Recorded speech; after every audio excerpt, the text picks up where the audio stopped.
Yeah, as if I'm speaking just to one person. At the right time, you will receive this transmission. Why do I call it a transmission? Because it really is. The way that we communicate, the way that we are hearing, listening, and maybe even sharing. It's a transmission. Oh, I tell you, we're in August. Can you believe that it's the middle of August already? You know, it's good to plan. It's good to vision. Write the vision and make it plain. It's good to set goals and go for the goals. I am, as I prepare to relaunch my podcast, Living an Awakened Life podcast. And I'm excited. I'm taking my time. And at the right time, things will flow again. I'm already speaking to people that I desire to have an organic conversation with in podcast style. And I am knowing that what we will discuss, which is basically I'm talking with people who live a highly conscious life. They have not arrived at a perfect way of doing it. They actually do their work by being conscious.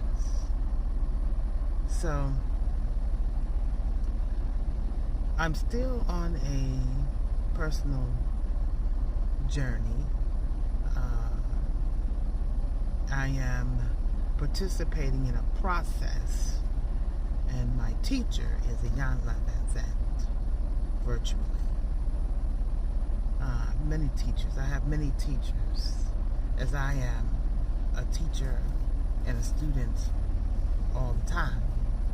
But I'm focusing on the guidance and leadership of this powerful, clean woman of wisdom, and great example of what it is to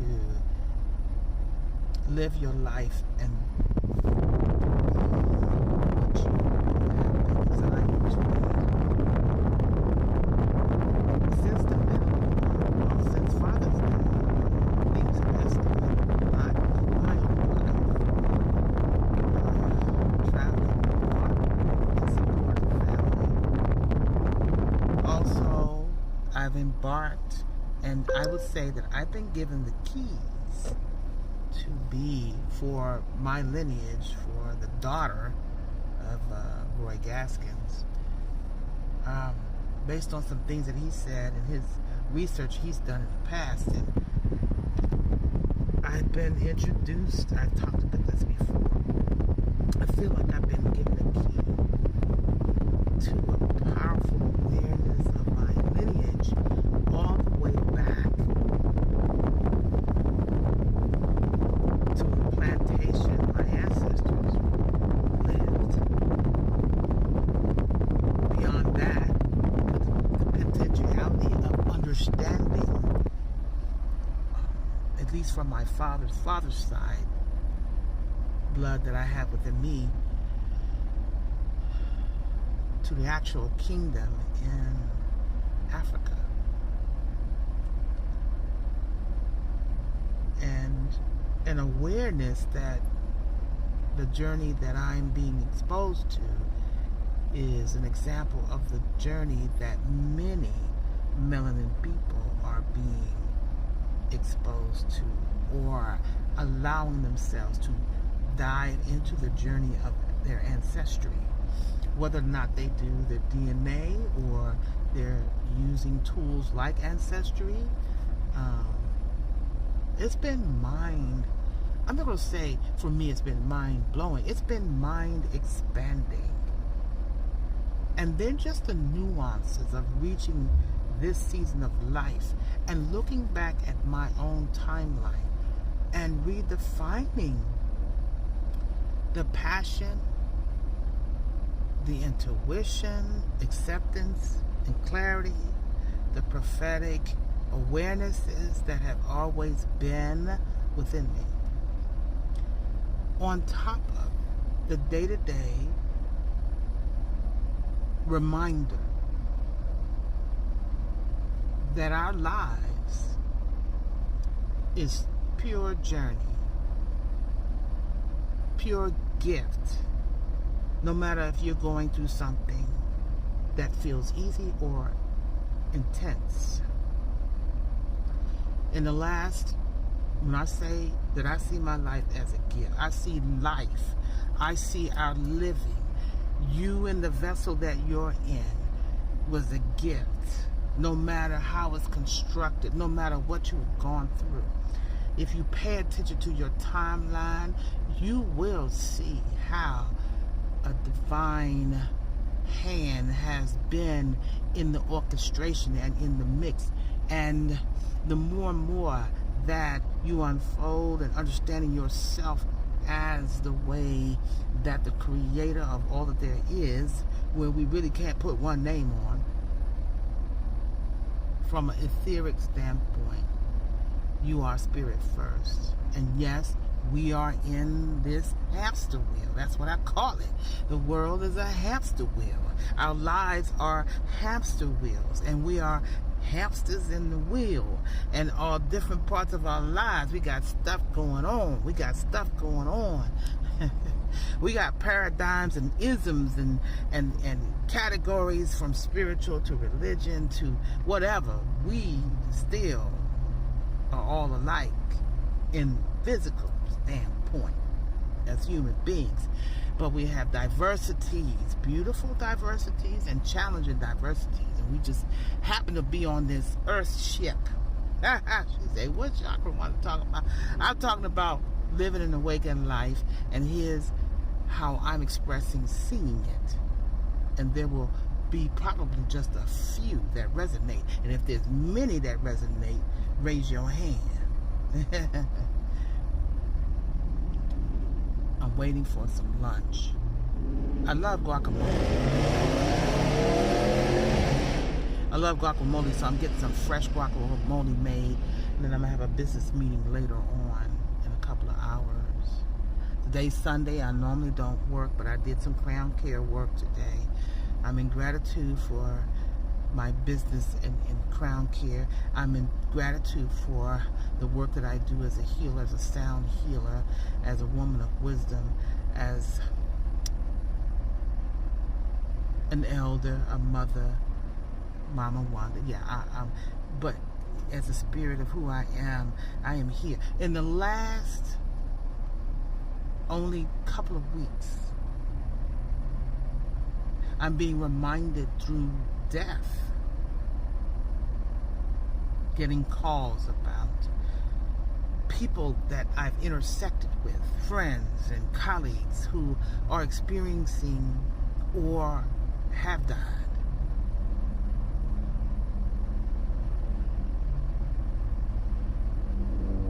Two that have died. And one who's experienced a loss of a child. Those are moments in all our lives that reset you. It resets you to think about, why are you who you are? Why do you do what you do? What is your intention for your life? Are you in the hamster wheel and you just making ends meet? Or do you have an intention for your life? Are you stuck in the mode of survival, of just making ends meet, trying to pay bills, trying to do, oh my God, that's exhausting. It is. Or do you really pay attention? And more and more in this season right now, I choose to be intentional in everything that I do. Not only in everything that I do, everything that I speak, every conversation. I want to know, am I adding value? And is the exchange mutual? Are we able to be transparent and to be clear? I'm being shown and have been for many years, and now I use what I have been shown. Most recently, it has been in the area of compatibility, not in one particular area, but when it comes to us being and communicating and connecting, whether it's relationship, which I changed the definition of relationship to relationships. Relationships, companionships, what else is it? Partnerships, right? Not ships traveling, but shifts that are expected to happen. And so I look at compatibility. I use the tools that I've been turned on to, literally guided to train in, and most powerfully, intuitive guidance. So I look deeply at my connections, and I look to see the natal charting from different astrology tools, along with intuitive journaling, prayer work. And I look at the positives from the charting of myself and an energy of another, whether I'm doing business, whether it's a relationship, a friendship, of interaction, of acquaintances. I'm looking deeply at those that are close and seeing where we have the shadows that we have to work through, what the gifts are, and what the highest possibility. Hey, thank you. Appreciate it. I'm looking at that. I have been looking at it for a while, but looking at it even more deeply. And there's benefits to it because I am using tools that are available to identify, and actually for those that are wanting to expand in their connection with me, to identify the areas where maybe where we could do better in our connection and our communication. Because at the end of the day, we all got a ticket to leave this dimension. And there are some connections that you have are deeply loving and kind and heartfelt. But some aspects of it do not fit in the paradigm of the boxes that have been created, the fairy tales and all of that. But at the foundation, you know you still love that person. You know you still love your friend. You know you still love your colleague. You know that you still want to have a different way of communicating with a blood loved one. A lot of times our connections and our best relationships are with those that are not even our blood. And the most challenging are the ones that are your blood. There's a term, a theme, an idea, a fad of being woke. But what I see is people that say they're woke and they still broken.